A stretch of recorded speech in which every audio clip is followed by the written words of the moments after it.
Alhamdulillah alladzi bi ni'matihi tatimmus shalihat. Segala puji bagi Allah Jalla Jalaluh, yang karena nikmatnya kebaikan-kebaikan menjadi sempurna. Kita bisa mendengar, kita bisa memandang, kita bisa duduk, jari kita bisa bergerak, hati kita bisa memikirkan dan merenungkan apa yang disampaikan, dan kita dibimbing oleh Allah Azza wa Jalla untuk menjadi hambanya yang beriman adalah nikmat yang agung, yang seharusnya kita tidak berhenti memuji dan memuja Allah Azza wa Jalla. Allah tahu dengan kelemahan hambanya. Allah tahu dengan kelalaian manusia. Maka Allah jadikan sebuah syariat yang tidak boleh ditinggalkan, di mana seorang harus tetap mengatakan alhamdulillahi rabbil alamin. Dalam sehari minimal 17 kali dia mengulangi alhamdulillahi rabbil alamin. Hanya saja khususnya buat kaum hawa, khususnya buat emak-emak ini, ada fase dia nggak wajib.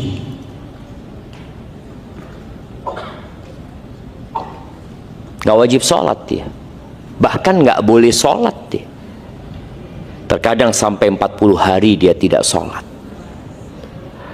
dikarenakan ada halangan yang membuatnya tidak sholat. Tapi nasihat ana, jangan berhenti untuk membaca Al-Fatihah, karena sejatinya a'zamu suratin fil Quran, surat yang paling agung dari 114 surat yang ada dalam Al-Quran. Surat yang paling agung adalah Al-Fatihah.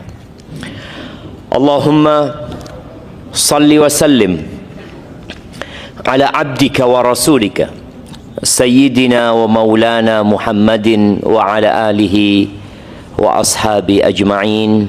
Ya Allah, semoga salawat dan salam, berkah dan nikmat senantiasa Engkau curahkan untuk hamba kekasih-Mu, untuk baginda Nabi kita Muhammad alaihi salatu wassalam, untuk keluarga beliau, untuk istri-istri beliau, untuk putra-putri beliau, dan untuk seluruh sahabat Nabi.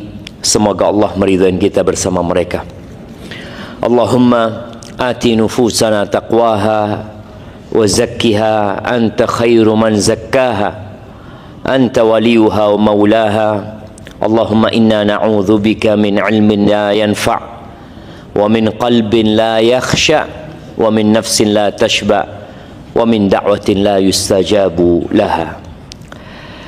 Ma'asyiral muslimin rahimakumullah, khususnya para orang tua, dan mungkin sebagian belum jadi orang tua tapi bercita-cita untuk menjadi orang tua. Semoga pertemuan kita pada kesempatan kali ini diberkahi Allah Subhanahu wa taala, adalah yang kita dapatkan dari pertemuan ini. Jamaah rahimakumullah, bicara bagaimana mendidik anak ya, bagaimana peran orang tua, khususnya ayah. Karena kita berada di era anak-anak itu kehilangan peran bapaknya. Seakan-akan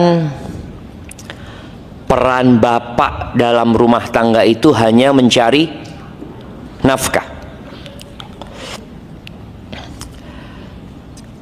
Bahasa Inggrisnya pencari nafkah itu apa?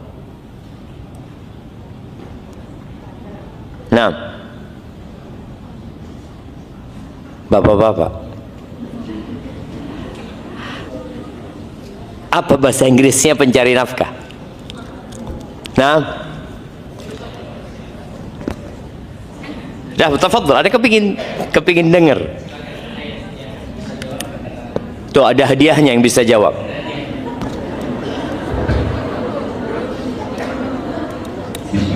Fandi, Ustaz. Apa? Fandi. Tukang cari duit, Fandi.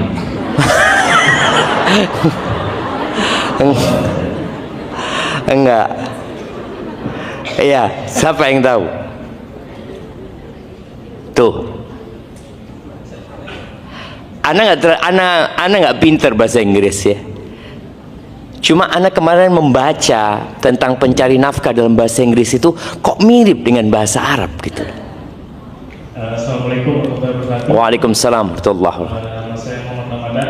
Izin jawab untuk bahasa Inggris pencari nafkah adalah breadwinner. Ahsanta, masya Allah. Kasih hadiah dia. Iya, breadwinner gitu ya. Pemenang roti jemaah. Iya.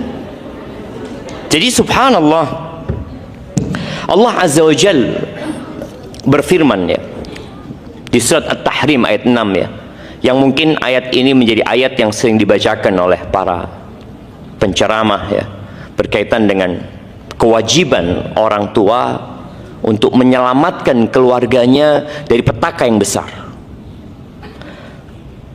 Tadi ada sedikit badai, mungkin ada hujan bersama angin, yang tentunya para orang tua khawatir sama anaknya.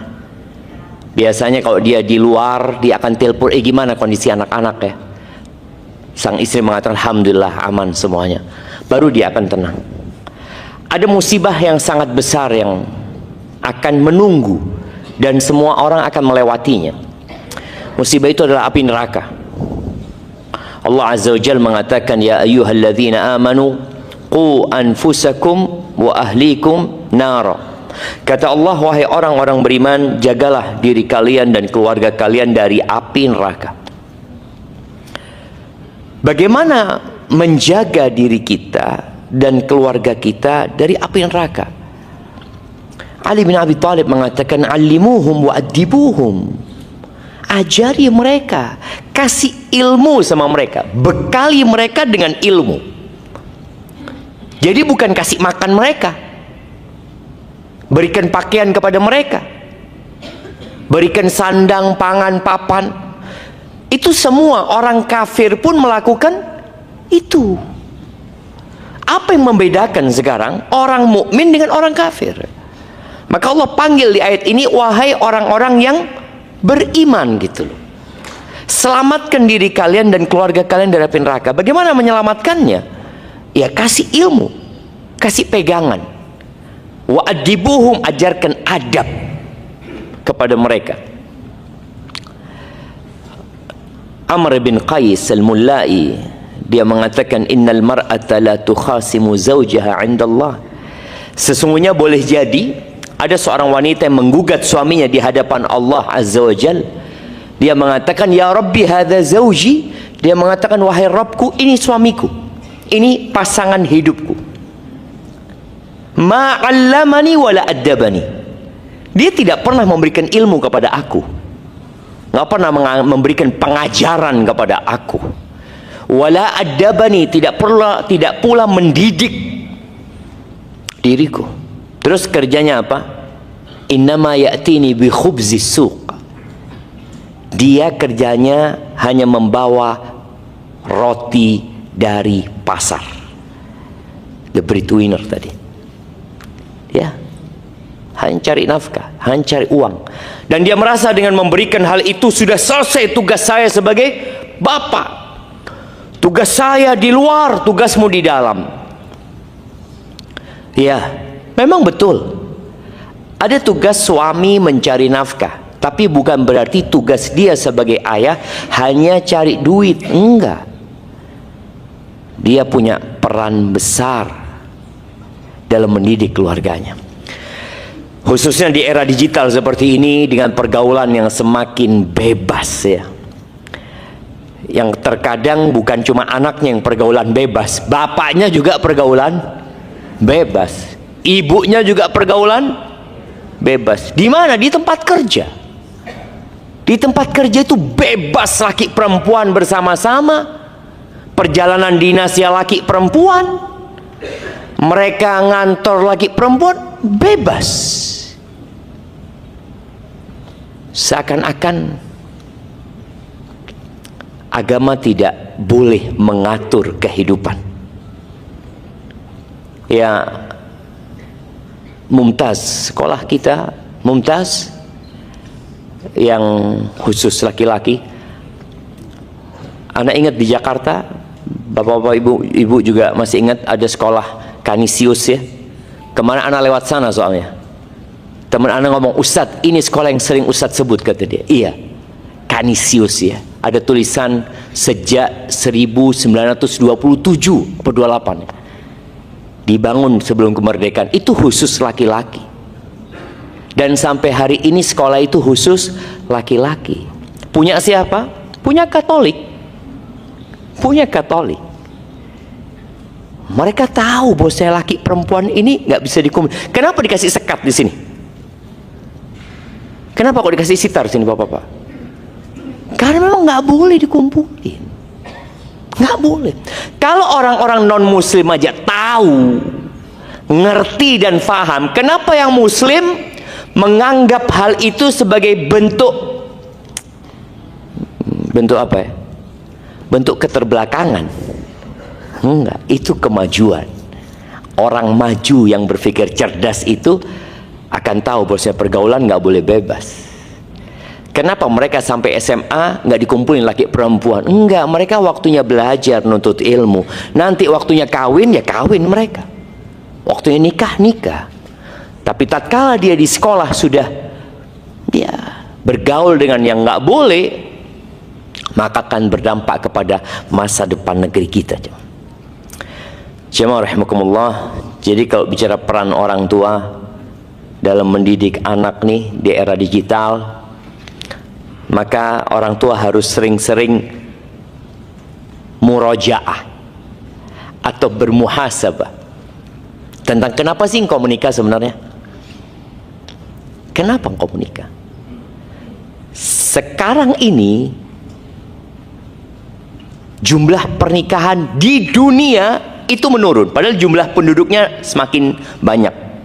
Sama dengan di negeri kita, jumlah penduduknya berkembang pesat ya, tumbuh pesat sekali, tapi jumlah yang menikah turun ya. Kalau 2013 dikatakan 2 juta lebih ya, 2024 itu nggak sampai 1,5 juta, kurang 500.000. Dan di antara 1,5 juta yang menikah, hampir 500.000 yang bercerai. Ada apa sebenarnya? Apakah era digital ini membuat mereka tidak berpikir untuk membangun rumah tangga? Mereka berpikir bahwasanya rumah tangga itu hanya pernikahan itu hanya kantong-kantong sperma, kata mereka. Dia nggak harus nikah kalau ingin menyalurkan nafsunya. Muncul pemikiran itu. Makanya terkadang orang sampai umur 30 tahun nggak nikah aman, 33 tahun aman. Kenapa? Kalau urusan nafsu tinggal disalurkan. Na'udzubillah min dzalik. Seakan-akan kehidupan manusia tidak ubahnya kehidupan binatang. Makanya ada istilah kumpul kebo ya. Maka perlu dilihat kenapa sih menikah, kenapa membangun rumah tangga. Apabila tujuannya itu sesuai, insya Allah ayah dan bunda ini akan prihatin dengan kondisi yang ada. Tapi ketika orang tua itu nggak tahu kenapa dia menikah, maka yang jadi korban adalah anak-anak. Beberapa waktu yang lalu ya, kita dapat berita seorang kakak beradik yang berzina sampai hamil, yang kemudian anaknya dibuang. Subhanallah jemaah. Kenapa itu terjadi jemaah? Ya yang ditanya di mana orang tuanya gitu loh. Orang tuanya yang cari nafkah, orang tuanya bekerja dengan baik, iya. Kenapa mereka menikah? Kenapa mereka punya anak? Kemudian tatkala punya anak itu dilepas. Anaknya ayam saja masih diajari oleh orang tuanya. Anak ayam itu sejak dia menetas, ibunya itu langsung mengajari anak-anaknya untuk cari makan, didampingin. Dia ajarin bagaimana mencari makan. Tapi sang anak belum kuat kukunya, tapi dia sudah melihat, oh gini cara cari makan. Sang ibu mengais-ngais, kemudian ada sesuatu, dia bersuara, dia panggil anak-anaknya. Anaknya kemudian datang makan. Apakah hanya itu yang dilakukan? Tidak. Tatkala ada bahaya yang dapat menyerang kehidupan anaknya, sang ibu akan pasang badan. Sekarang kita bisa melihat ya, bagaimana ibu induk ayam bertarung dengan ular. Bagaimana induk ayam itu bertarung dengan burung elang. Demi apa? Menyelamatkan anak-anaknya, jamaah. Karena dia tahu bukan hanya kasih makan, tapi perang orang tua bagaimana menyelamatkan anaknya. Dan yang paling ditakutkan adalah, ya, saat ini handphone, layar yang selalu jadi rujukan anak-anak. Bukan rujukan anak-anak ya. Bapak-bapak juga sibuk sama layarnya, ibunya juga sibuk sama layar. Astagfirullahaladzim. Anak tadi dapat kiriman video seorang emak-emak yang nggak mau kehilangan live promo ya. Dia pasang di kepalanya aja mah handphonenya. Dia nyabutin rumput terus ya, dia jemur terus, dia seperti itu. Anak na'udzubillah. Dan boleh jadi itu terjadi. Anak-anak yang terkadang meletakkan handphone di tiang, kemudian dia bertiga goyang-goyang ya. Anak naik sepeda yang lihat, ya Allah ya, kayak gini ya kehidupan ini, di mana orang tuanya? Maka tolong ingat, kita diciptakan untuk mengabdi kepada Allah Azza wa Jal. Di surat Al-Baqarah ayat 221. Nah, silahkan siapa yang mau baca surat Al-Baqarah ayat 221.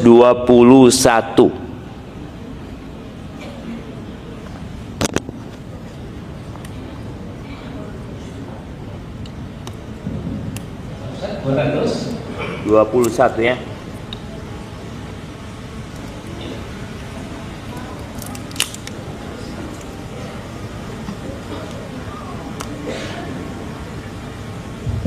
dari peserta yang bersenang.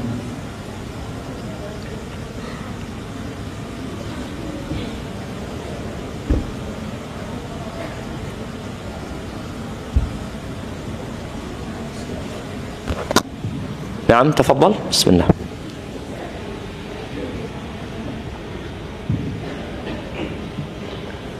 أعوذ بالله من الشيطان الرجيم. ولا تنقموا المشركات حتى يؤمن ولأمة مؤمنة خير من مشركة ولو أعجبتكم ولا تنقحوا المشركين حتى يؤمنوا ولعبد مؤمن خير من مشرك ولو أعجبكم أولئك يدعون إلى النار والله يدعو إلى الجنة والمغفرة بإذنه ويبين آياته للناس لعلهم يتذكرون.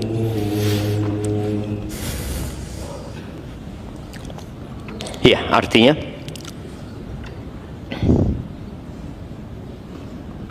dan janganlah kamu nikahi perempuan musyrik sebelum mereka beriman. Sungguh hamba sahaya perempuan yang beriman lebih baik daripada perempuan musyrik, meskipun dia menarik hatimu. Dan janganlah kamu nikahkan orang laki-laki musyrik dengan perempuan yang beriman sebelum mereka beriman. Sungguh hamba sahaya laki-laki yang beriman lebih baik daripada laki-laki musyrik, meskipun dia menarik hatimu. Mereka mengajak ke neraka, sedangkan Allah mengajak ke surga dan ampunan dan izinnya. Allah menerangkan ayat-ayatnya kepada manusia agar mereka mengambil pelajaran. Subhanallah. Allah sebutkan bahwa orang-orang musyrikin itu ngajak kemana? Ilan nar, ngajak ke neraka. Makanya nggak boleh gitu loh. Walaupun perempuan itu menarik ya, atau laki-laki itu menarik sekali, nggak boleh sampai mereka beriman. Karena hidup di muka bumi ini nggak lama. Kalau harus bersenang-senang dengan orang musyrik di muka bumi ini, tapi kemudian kita berada di neraka selama-lamanya, apa nikmatnya? Allah Azza wa Jalla mengatakan, wa yubayyinu ayatihi lin-nas la'allahum yatadhakkarun. Allah itu mengajak ke surga, mengajak kepada ampunannya, dan menjelaskan ayat-ayatnya kepada manusia agar mereka ambil pelajaran. Era digital ini memberikan kemudahan. Apa saja bisa diakses, dunia berada di genggaman tangan. Ya, ada banyak manfaatnya. Dulu emak-emak itu kalau mau masak dia harus beli buku resep. Sekarang nggak perlu lagi. Nggak perlu lagi beli buku resep. Dia tinggal tonton sampai jadi. Yang lebih keren lagi, emak-emak nggak perlu masak, datang. Di era digital nggak perlu bau bawang, nggak ada, tahu-tahu datang makanannya. Artinya ada banyak kemudahan yang diberikan. Ya, kadangkala anak ngajarin anak nggak paham matematika, tinggal buka YouTube. Bagaimana cara ngerjakan soal ini? Subhanallah, begitu mudahnya. Tapi ternyata di situ juga ada informasi-informasi yang menyesatkan. Ada anak-anak yang kemudian menjadi kafir gara-gara tontonannya. Ada anak-anak yang kemudian berhenti sholat gara-gara dia menonton sesuatu. Bahkan ada anak-anak yang berubah karakternya disebabkan apa yang dia tonton. Maka tadi tolong bermuhasabah ya, kenapa kita menikah, untuk apa punya anak ya, sehingga kita akan tahu mendidik anak itu. Jadi kalau bagaimana peran orang tua, yang pertama nasihat anak kepada semua orang tua dan buat diri anak sendiri ya, jadilah orang tua yang soleh di dirimu sendiri. Sebelum memikirkan anak, istri sebelum memikirkan suaminya sebagai seorang ayah sebelum memikirkan istrinya sebagai seorang ibu, pikirkan dirimu. Makanya perintah untuk menyelamatkan dari api neraka itu, qu anfusakum, selamatkan dirimu sebelum menyelamatkan anakmu, sebelum menyelamatkan pasanganmu.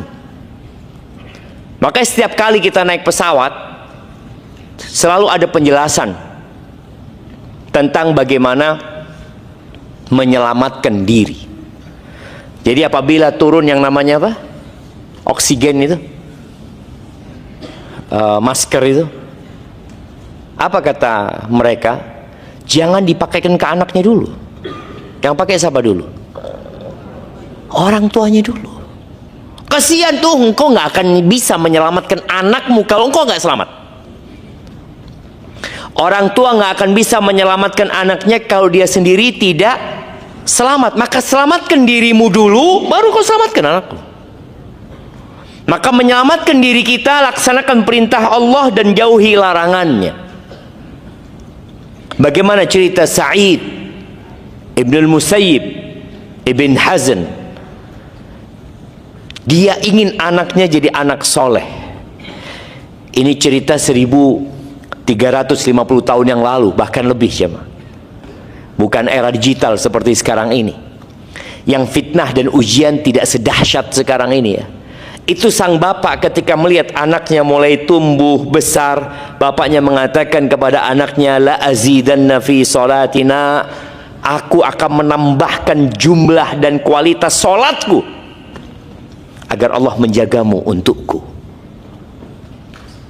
Jadi sekali lagi orang tua, tolong di era yang seperti ini, ya Allah, perbanyak istighfar, mohon ampun kepada Allah. Kalau bisa setiap malam sebelum tidur ya,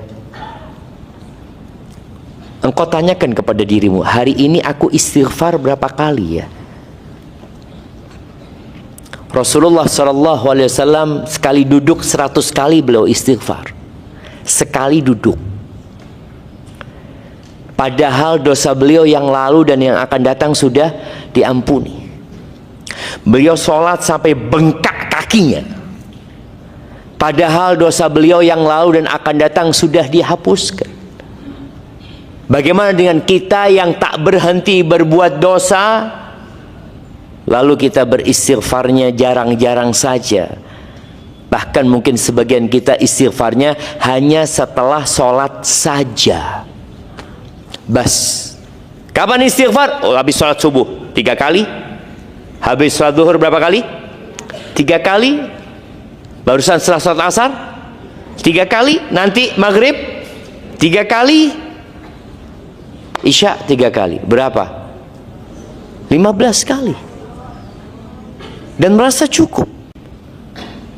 Nabi SAW mengatakan kepada para sahabatnya, ya ayyuhan nas, wahai umat manusia, tubu ilallah wastaghfiruh, bertobatlah kalian kepada Allah dan mohonlah ampun kepadanya. Ini ucapan disampaikan kepada Abu Bakar di sana, kepada Umar, Uthman, Ali, Abdurrahman bin Auf, Sa'ad bin Abi Waqqas, Bilal bin Rabah, Khabbab bin Arad. Disuruh istighfar. Kenapa? Karena dosa ini memiliki efek samping yang buruk sekali kepada kita, pasangan hidup kita, dan anak-anak kita. Tapi kalau kita beristighfar, mohon ampun kepada Allah, kita jaga aturan Allah, niscaya Allah akan jaga keluarga kita. Maka tadi kalau bicara bagaimana peran orang tua mendidik anak-anaknya, ya harus jadi orang baik dulu. Engkau contoh gitu loh. Ketika engkau sibuk dengan handphone yuk, ya anak-anak kan sibuk dengan kegiatan mereka. Ya, itu yang pertama. Atau yang kedua. Yang selanjutnya, memperbanyak doa. Jadi kita itu kalau punya masalah, kebanyakan kita berpikir solusi. Apa solusinya? Bagus. Tapi kita perlu meyakini, ini bicara tauhid dan keimanan hamba, bahwa semua solusi itu atau semua jalan yang kita pikirkan akan menyelamatkan kita dari masalah ini tidak akan bisa kecuali dengan izin siapa? Allah Azza wa Jalla. Maka jalan pintas menghadapi masalah adalah doa. Bagaimana doanya Nabi Ibrahim sebelum punya anak? Rabbi habli minas salihin. Setelah punya anak, wajnubni wa baniya an na'budal asnam. Ya Allah ya. Kalau itu dibaca oleh Nabi Ibrahim, bagaimana dengan kita? Nabi Ibrahim doanya, ya Allah, hindarkan aku dan anak keturunanku dari menyembah berhala-berhala. Yang saat ini anak-anak kita nonton tontonan yang jauh sekali dari pendidikan tauhid dan keimanan.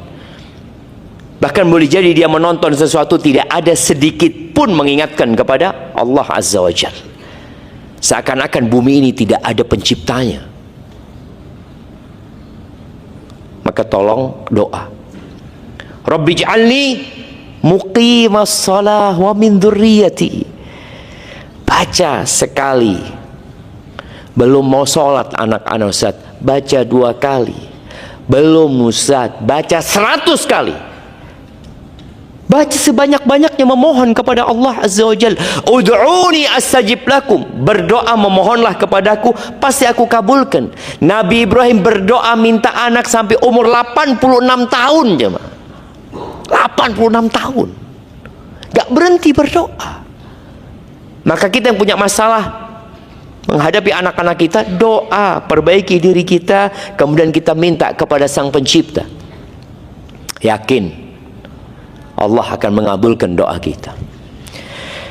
Kemudian yang ketiga, komunikasi ya, menjalin komunikasi yang baik dengan ayah bunda, di antara ayah bunda sendiri. Jadi sebagai seorang ayah, karena mungkin dia seharian di luar rumah, ketika pulang, bapak tolong tanya sama istrinya, gimana anak-anak kita? Ngobrol. Setelah ngobrol sama istrinya, dapat laporan ya. Setelah ngobrol sama anak-anaknya, dan usahakan orang tua ini punya waktu makan bersama dengan anak-anaknya, minimal sehari sekali, kalau bisa 2 kali.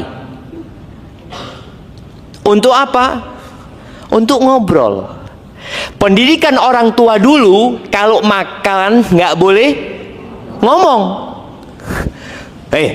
Makan habisin, jangan ngomong. Padahal sebenarnya termasuk adab dan etika yang baik itu al-haditsu 'inda ta'am, ngobrol sambil makan. Ngobrol. Dan Anda dikasih tahu bahwasanya deal besar-besaran itu, orang-orang atas ini, ternyata deal itu tidak terjadi di ruang rapat jemaah, tapi terjadi di mana? Di meja makan. Di meja makan.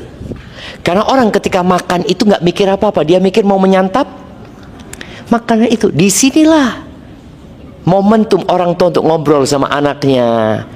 Dengarkan dari anaknya, gimana sekolahmu hari ini. Berikan pertanyaan-pertanyaan yang memancing dia untuk bercerita. Jangan hanya pelajaran yang ditanyakan. Apa kejadian paling seru hari ini? Engkau bermain dengan siapa hari ini? Untuk engkau kemana? Pokoknya ngobrol. Bikin anak itu nyaman berbicara sama orang tua. Jangan orang tua kok ngomong sama anaknya nasihat terus. Jangan. Capek itu anak. Enggak usah, aneh capek didik dia. Lu, itu anak kalau bisa ngomong mungkin nyesel dapat ibu kayak gini. Astagfirullah. Iya jemaah. Setiap ketemu nasihat. Ketemu nasihat. Lu enggak. Perlu lu. Anak-anak itu didengarkan. Hal-hal yang menyenangkan. Dan juga kalau sudah komunikasi, bapak nih, bapak apalagi kalau punya anak gadis, ajak anak gadis itu keluar berdua, pegang tangannya, bikin dia bangga, ini loh ayahku. Jangan sang ayah pulang udah kecapean, walau dicari anaknya. Ketika engkau masuk rumah mungkin telat ya, anak-anak sudah mau istirahat di kamarnya, datengin kamar anak-anaknya, datengin. Mereka sudah mau tidur ya, kecup keningnya, bisikkan ke anaknya kata-kata yang membuat dia semangat untuk hidup. Jadi orang tua itu perlu sering memperdengarkan kata-kata positif kepada anaknya. Nggak ada lagi kata-kata, ya Allah kau itu nakal, bandel, ibu nggak kuat, Astagfirullah. Iya, ada mama yang ngatakan, aduh angkat tangan, udah gak kuat ya Allah. Kalau bisa nak, aku masukkan lagi kau nak. Nah itu kadang-kala emak-emak nggak boleh syamaah. Perdengarkan tadi, komunikasi ngomong sama anaknya dan berikan support kepada dia. Enggak, engkau anak soleh, engkau bisa nak. Dan yang pernah kita bahas, jangan pernah membandingkan anak kita dengan orang lain. Kalau lagi ngobrol sama, jangan pernah membandingkan kakak sama adiknya, adik sama kakaknya, engkau sama fulan. Lah, bagaimana cerita seorang anak ya, yang dia pulang mendapatkan rapot ya, laporan kepada ayahnya mengatakan, ayah, alhamdulillah ya, ini nilaiku ayah. Dia lihat nilainya 97 ya. Bangga nggak ayahnya? Bang, Masya Allah, barakallahu fiik. Dilihat rankingnya, ranking 3. Nilainya 97, ranking 3. Lalu sang ayah mengatakan, siapa ranking 1? Wajahnya berubah. Kenapa kok bukan engkau yang ranking 1? Subhanallah, jangan. Semua anak itu Allah ciptakan memiliki keistimewaan yang berbeda-beda, nggak sama. Hotel ini nih bisa berdiri karena nggak semuanya manajer. Coba semuanya manajer, kira-kira bisa berdiri nggak hotel ini? Tutup hotel ini jamaah. Siapa yang mau jadi satpam? Nggak ada. Siapa yang mau jadi resepsionis? Nggak ada. Memang Allah sudah ciptakan. Enggak, engkau cocoknya di sini nak. Jadi orang tua ketika dia memperhatikan anak, oh anakku punya kecondongan ke sini, ya udah nggak usah dipaksain. Dia mungkin di situ kelebihannya. Dari mana kita tahu? Komunikasi, ngobrol sama anak, duduk sama anak, akan ketahuan sama orang tua. Anak kepingin anak-anak jadi ustadz, sang anak nggak mau. Sampai ketika ada seorang mahasiswa, saat psikotes dia mau masuk ke kampus, anak tanya, antum memang niat beneran kuliah di sini? Enggak Ustaz, kata dia. Dia lulusan pondok, anak kepingin jadi dokter Ustaz, tapi ibu anak nyuruh anak jadi ustaz. Bayangin jamaah, anak ngomong, boleh anak telepon ibu antum? Boleh Ustaz. Anak ngomong sama ibunya. Apa setelah anak tidur ngobrol panjang, kata ibunya, nak pulang nak, kata dia. Pulang, iya. Karena kalau enggak, dia akan berada di kampus itu hanya untuk berbakti sama orang tuanya. Belajar enggak? Enggak, dia cuma ingin berbakti supaya tahu anaknya berangkat sesuai dengan keinginan ibunya. Padahal dia enggak punya, enggak ada. Males dia belajar. Kecuali kita kasih penjelasan kemudian dia merubah, oke, siap, enggak ada masalah. Maka tolong komunikasi ini, duduk sama anaknya. Tadi yang bapak-bapak ajak anak perempuannya ngobrol ya, belanja sesuatu, nggak harus sama emaknya, nggak udah. Emaknya cemburu kadang-kala, oh, keluar sama anaknya lagi, kan sudah lama keluar sama engkau, cukup sudah. Sekarang sama anaknya, betul jemaah, tuh anak perlu. Kemudian tadi yang Anda sampaikan, berikan motivasi yang baik buat anaknya. Jangan selalu mengatakan kau itu nakal, sibuk dengan HP-nya, ini itu. Bagaimana dia menggunakan handphone itu dengan positif? Itu kita kasih arahan anak tersebut. Tapi sebelum bicara itu, tolong berikan kasih sayang. Karena anak-anak ini dengan hidup di media sosial, kadang-kala dia kering dengan kasih sayang. Dia nggak bisa lagi bersosial. Cinta dari ibunya juga nggak dapet ya. Ada orang tua yang kalau anaknya salaman, ya salaman aja, cium tangan, cium tangan. Bisa nggak antum cium anak antum sebelum anak itu berangkat sekolah ya? Jadi kalau ngelepas anak itu, jangan dari meja makan. Ngelepas anak itu sampai pintu rumah. Kadang-kadang sekolahnya nggak banyak, atau dia berangkat sama supir atau apa. Kadang-kadang ibu berangkat. Akhirnya anaknya pada ke depan gitu loh. Janganlah, ajak anak itu sampai depan pintu, kecup dia sambil didoakan. Tadi bisikan ucapan yang membuat dia semangat ya. Ibu bangga punya anak kau nak. Padahal sakit hati ibunya sama anaknya. Tapi ketika dia mengucapkan itu, lama-kelamaan anak itu, ibuku bangga punya anak aku harus membanggakan ibundaku gitu loh. Tapi terus setiap hari sampai dicamkan, engkau adalah seorang jawara nak, engkau pejuang nak. Terus, jadi dia akan merasa, iya aku pejuang.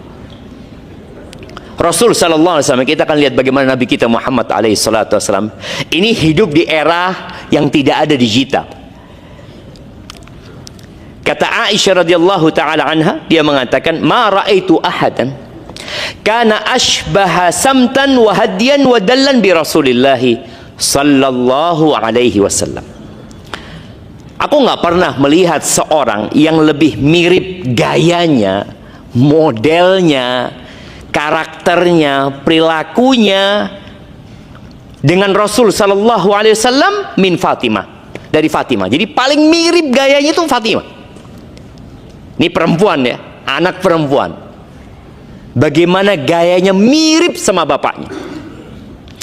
Kanat idza dakhalat alaihi qama ilaiha fa akhadha biyadiha wa qabbalaha wa ajlasaha fi majlisihi.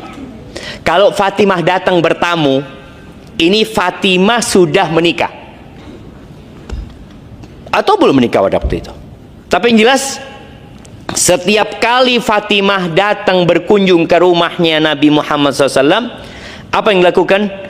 Nabi SAW itu bangun, berdiri dari kursinya, berjalan menyambut putrinya, dipegang tangannya, wa qabbalaha, dicium sama Nabi SAW. Padahal Fatimah udah gede, dicium sama Nabi SAW.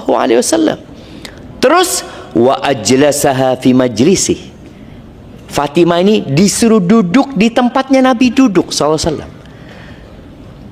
Kadangkala kita kan orang tua punya kursi khusus ya di rumah ya. Anaknya kalau datang nggak boleh, itu kursinya ayah tuh. Sekali-kali anakmu suruh duduk di kursi, pegang, nak duduk sini, nak abah duduk sini. Gimana perasaan anak itu jemaah ketika diperlakukan begitu mulia sama ayahnya? Itu kalau Nabi Shallallahu Alaihi Wasallam kedatangan Fatimah. Bagaimana kalau Nabi Alaihi Wasallam yang datang ke rumahnya Fatimah? Maka Fatimah melakukan hal yang sama kepada ayahnya. Dia bangun menyambut ayahnya, dipegang tangannya, dikecup sama Fatimah, kemudian dibawa Nabi SAW, didudukkan di tempat duduknya Fatimah radhiyallahu taala anha. Ini penting sekali jemaah, agar anak-anak kita ya dengan pergaulan bebas yang menakutkan itu, mereka nggak kepikiran ke sana, karena dia mengatakan aku punya ayah. Kalau bicara digandeng, aku udah digandeng sama ayahku. Aku dikecup sama ayahku. Aku dibonceng sama ayahku. Aku berduaan di mobil sama ayah, dibawa berduaan. Diajak belanja berduaan sama ayahku. Jadi bikin anak itu memang, aku punya bapak. Sehingga nggak ada lagi orang-orang yang berusaha untuk ya menebar apa ya? Menebar apa yang ditebar di laut untuk cari ikan itu? Jala cinta dia. Karena perempuan itu kesian ya, khususnya anak perempuannya kesian dia. Dan untuk anak laki-laki, orang tua juga harus, khususnya bapak juga, tolong engkau punya waktu khusus ya untuk ngobrol sama anak. Kalau dia sudah tumbuh besar, dewasa, ajak dia ngobrol tentang pekerjaan. Ya, ajak dia untuk bermusyawarah.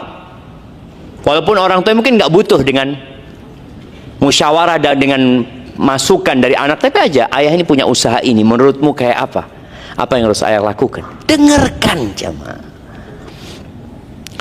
Baik, kemudian berkaitan dengan gadget ini ya, orang tua harus punya pemantauan. Anda masih ingat ya, Bill Gates, semoga Anda nggak salah, dia itu tidak memberikan handphone kepada anaknya kecuali anaknya umur 14 tahun. Nah, di negeri kita anak pegang handphone umur berapa? Baru lahir kasih foto ini hadiah. Astagfirullahaladzim. Nah jemaah, kadangkala kita berpikir berbuat baik kepada mereka. Anak-anak SD ini udah punya gadget masing-masing, ini punya. Jangan. Terus gimana Ustadz? Ya orang tuanya yang main. Anaknya kepingin nonton punyanya orang tuanya. Nggak apa-apa, Fadol nih punya ibu. Kenapa? Kalau dia memiliki sendiri tuh gadget, dia merasa ini hakku. Ketika diambil sama orang tuanya, ya namanya miliknya diambil, disita, apa yang akan terjadi dengan jiwanya? Dia akan berontak. Dia akan memandang orang tuanya merampas apa yang telah diberikan kepadanya. Tapi ketika dipinjemin anak itu, dan anak praktekin kepada anak-anak, dia kan kalau ngomong fulan ya, dia punya sepupu pada pegang handphone semua, anak nggak punya handphone. Kata anak tanya sama dia, Yusuf anaknya siapa katanya? Anaknya Baba. Ya sudah, anaknya Baba gitu loh. Kan bukan anaknya dia. Iya. Anak mengajarin dia untuk tidak membandingkan. Sebagaimana kita orang tua nggak boleh membandingkan, kita bikin dia untuk tidak membandingkan gitu loh. Ada perbedaan antara dia dengan orang lain. Kadang-kadang kita ngelihat, ya apa maksudnya anak-anak sebaya dia udah pegang handphone kata dia. Boleh jadi orang tuanya nggak ngajak ngobrol anak-anaknya. Boleh jadi orang tuanya nggak ajak main anak-anaknya. Maka anak sering ngomong sama istri anak, tolong main sama anaknya, main boneka-bonekaan. Jadi dari zamannya sahabat Nabi SAW, anak perempuan tuh sejak kecil dipersiapkan untuk menjadi istri dan menjadi ibu. Di zaman sekarang anak perempuan dipersiapkan untuk menjadi apa? Untuk menjadi breadwinner tadi. Winner itu apa? Untuk mencari duit juga. Bahkan sebagian orang tua mengatakan, nah engkau jangan nikah kecuali engkau sudah lulus kuliah bekerja. Loh ini anak perempuan loh. Terus siapa nanti yang akan jadi ibu di rumah? Siapa? Ibu-ibu, siapa yang bakal jadi ibu di rumah? Pembantu nantinya, neneknya. Iya, karena memang dia tidak dipersiapkan untuk itu. Maka tolong kita kembali standar yang diciptakan oleh TikTok, oleh Instagram, standar yang sekarang ini memang tadi nggak ada batasan lagi dunia ini. Kenapa muncul di negeri kita orang-orang nggak mau punya anak? Muncul orang-orang yang menunda pernikahan. Kenapa muncul? Karena standar orang-orang kafir masuk ke negeri kita, sehingga mereka berpikir, oh seperti itu seharusnya. Bahkan gerakan feminisme yang mengatakan laki dan perempuan sama, sehingga nggak ada sistem leader di rumah itu nggak ada. Perempuan juga pemimpin, laki pemimpin. Terus gimana?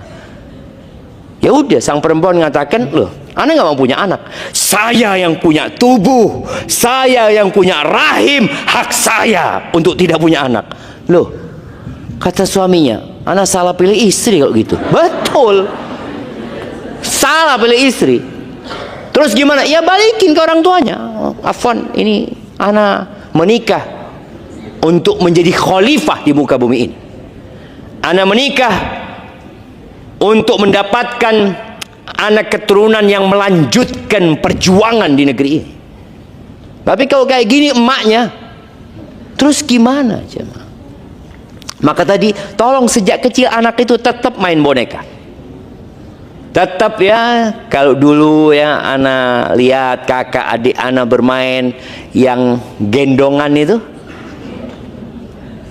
ya dulu masih gendong bayi itu bukan pakai yang modern ya, yang pakai selendang, ya dia seneng jemaah. Sejak kecil dia gendong itu, Masya Allah kayak gini ya, aku jadi ibu ya, kemudian dia nyuapin tuh anak. Sekarang ada nggak kayak gitu? Hilang jemaah. Terus jualan, ingat dulu anak-anak kecil jualan pakai daun pisang, dipotong-potongin ya, kemudian dibeli, dia masak, nanti datang anaknya disuapin. Allahu Akbar, kita perlu itu jemaah. Maka ibu-ibu ketika kembali, kenapa ngomong sama ibu-ibu? Karena lihat bapak-bapaknya dikit memang di sini. Ya, tadi anak-anak perlu dipersiapkan. Gadget silahkan, anak-anak tadi dikasih ketika umurnya sudah tepat. Kemudian dipantau, kedekatan orang tua sama anaknya nggak boleh hilang, bermain sama anak-anaknya. Kemudian ajarkan kepada anak-anak ya menggunakan internet yang sehat. Hindari anak-anak itu nonton yang pendek-pendek. Hindarin anak-anak kita nonton yang pendek-pendek supaya otaknya nggak tumpul. Kita tuh sekarang susah untuk konsentrasi karena biasa nonton short, reel yang cuma 1 menit ya. Dapat 5 menit ditonton nggak? Kepanjangan. Sampai kita udah sulit untuk konsentrasi dalam 10 menit. Maka anak kita kalau kasih tontonan, nak tonton ini nak. Mau main di TV, YouTube nih tonton, remote-nya dipegang. Silahkan tonton sampai selesai. Karena banyak anak nggak mampu loh. 1 menit lihat itu, ganti lagi. Ibunya sama ganti-ganti juga. Bapaknya sama ganti-ganti juga. Karena kita nggak jadi teladan. Tolong dikontrol anak-anak. Bagaimana dengan pergaulan dia? Nih orang tua perlu mengundang teman-teman anaknya. Sekali-kali. Engkau bergaul sama siapa sih? Oh undang. Bapak kepingin tahu teman-temanmu. Kita makan malam bareng di rumah. Dilihat, ketahuan. Oh, yang ini pakai anting. Yang ini gayanya melambai, model macem-macem temennya anak-anak ini. Di situ dia tahu dengan siapa anak-anaknya bergaul, dan orang tua hadir untuk memiliki teman buat mereka ya. Kemudian ya pentingnya melandasi anak dengan pendidikan agama dan moral ya. Ilmu dan adab. Banyak orang tua berpikir sekolahan itu seperti pabrik. Bapak-bapak, ibu-ibu, akadnya sama Nadira apa? Udah habis waktu anak? Isi Ustaz, darurat. Oke, siap. Bismillah. Akhwat ayah dan bunda, dimohonkan untuk menggeser kendaraannya dengan nomor plat berikut ini: BE 1013 FM, kedua BE 1498 AH, 3 BE 1504 GF, 4 BE 1606 AAB, selanjutnya BE 1949 AAT, selanjutnya BE 1265 AAR, selanjutnya BE 1542 AMH. Banyak banget tuh Ustaz. Iya.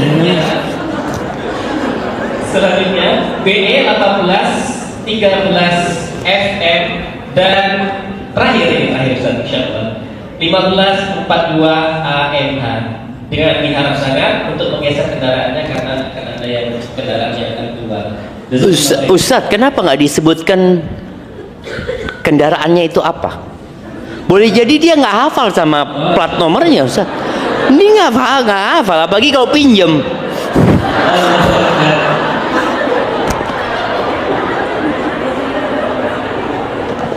Bener, harus sebutkan mobil apa gitu, Ustaz.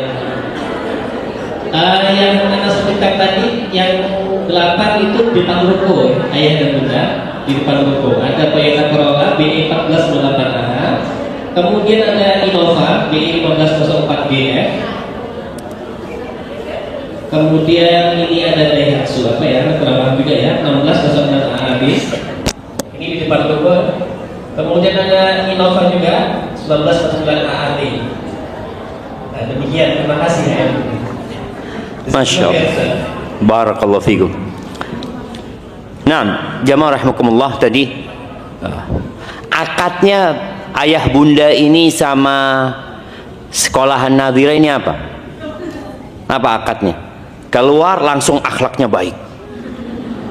Keluar hafal Quran 17 juz. Iya, ada gitu akadnya? Nggak ada. Sekolahan itu membantu. Maka di rumah tolong disempurnakan. Karena ada orang tua yang marah-marah. Dia mengatakan, Ustaz, anak-anak ini nggak hafal-hafal juz amma, kata dia. Temennya hafal, kayaknya gurunya ini pilih kasih. Loh, kok pilih kasih gurunya? Itu orang tuanya. Kita di sekolah itu memberikan arahan, mendidik. Nanti orang tua di rumah yang menyimak hafalan anaknya, kemudian setelah itu ke sekolah disetorkan kepada gurunya. Tapi sebagian orang tua itu pikirnya tadi kayak pabrik, masukin bahan, keluar jadi udah. Nggak kayak gitu. Maka tadi melandasi anak ini dengan pendidikan agama. Tolong orang tua hadir. Orang tua hadir, menyimak. Terus terang anak ini seneng ya ketika anak itu pulang dari sekolah, apalagi yang TK. Nadhira ini TK-nya ada berapa banyak muridnya? Kalau bisa, nasihat anak bikin TK di setiap kelurahan. Jemaah, setiap kelurahan bikin. Kenapa? TK ini hanya butuh rumah, sewa rumah, 1 guru 2 guru. Dan para orang tua itu kepingin sekolah anaknya nggak jauh. Dan anak TK itu mengajarinya dari 0. Jadi dia itu ya kayak gelas, apa yang diisikan itu dia dapat. Dengarkan anaknya dapat apa hari ini. Dia hafal 25 Nabi dan Rasul ya. Ketika anak-anak setoran ke anak Nabi dan Rasul itu, kok bapaknya ada yang lupa. Ternyata lebih hafal dia jemaah tadi, karena anak-anak itu kosong. Maka tolong pendidikan agama itu dipersiapkan dia. Jangan mengarahkan anak untuk belajar agama lewat platform YouTube atau apa. Kenapa? Karena di situ dia nggak paham mana yang benar dan mana yang salah. Ada banyak penyesatan di tempat itu jemaah. Ada sebagian yang mengatakan semua agama sama. Ada doktor-doktor agama yang mengatakan bahwasanya LGBT itu lumrah. Itu ada di sana. Tatkala orang tua tidak memberikan pegangan yang kuat, kemudian anak-anak itu nonton, akhirnya jadi anak-anak yang anti agama. Maka di sini peran orang tua sangat penting sekali. Bapak Ibu sering-sering duduk, ya kalau ada yang harus dibicarakan, dan sebagai seorang istri tolong memposisikan bapaknya sebagai pemimpin dan sering-sering sampaikan kepada anak, nak, bapakmu itu berjuang. Kalau mungkin ya dapat suami yang gak soleh, dapat suami yang bolim, dapat suami yang gak peduli, tapi jangan sampai engkau rendahkan martabat ayah di depan anak. Suatu saat ketika engkau butuh peran ayah, anak gak mau dengar lagi dari ayahnya, karena sama emaknya sudah dijelek-jelekin ayahnya. Jangan. Suatu saat engkau akan butuh ya. Maka tolong sampaikan ayahmu itu baik, ayahmu, walaupun gak baik gitu loh. dengan harapan nanti suatu saat ketika engkau butuh, sampaikan ya, kayaknya dia perlu engkau, sampaikan dia butuh engkau bang. Jadi ketika sang ayah akhirnya tersentuh hatinya melihat anaknya mulai menyimpang ya, sang ayah turun tangan, anak itu menghormatin ayahnya. Tapi kalau sama ibunya sudah dihabisi, dibunuh karakter sang ayah, ya akhirnya engkau akan kehilangan peran ayah pada waktu itu. Tapi jamaah, narasi itu sebagai materi yang bisa Anda sampaikan, semoga yang sedikit itu bisa membuat kita lebih baik lagi dalam mendidik anak-anak kita. Jangan lupa untuk banyak berdoa, memperbaiki diri, memberikan pengawasan, kemudian memberikan perhatian yang cukup buat anak-anak. Barakallahu fikum.